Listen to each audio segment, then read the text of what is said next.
అమాంతం రేవంత్ రెడ్డి గ్రాఫ్ పెరగడంతోనే ఈరోజు తెలంగాణలో కాంగ్రెస్ ముఖ్యమంత్రిగా ఉన్నారు. అయితే ఎంత ఫాస్ట్గా గ్రాఫ్ పెరిగిందో అధికారం చేపట్టిన తర్వాత అంతే ఫాస్ట్గా రేవంత్ రెడ్డి గ్రాఫ్ తగ్గిందని కూడా ఒక విమర్శ. ఎవరన్నారు? వాళ్ళు వీళ్ళే కదా, ఈ సన్నాసి రావాలే కదా అన్న.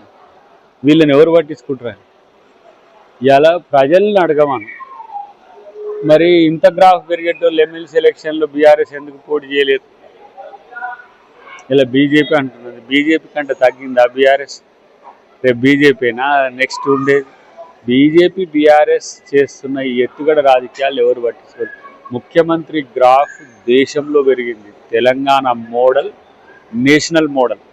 ఇవాళ బీసీ బిల్ మేము తెచ్చి కుల జనగణన తీసుకొస్తే దేశమంతా కూడా కుల జనగణన మాట్లాడుతున్నారు. మా రాహుల్ గాంధీ గారు మా బేటక్లో అహ్మదాబాద్లో చెప్పింది మాకు.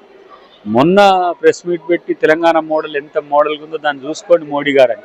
మేమే కదా మోడీ కాళ్ళకు బంధం వేసి ఈ సవాల్ను స్వీకరించు అని చెప్పింది.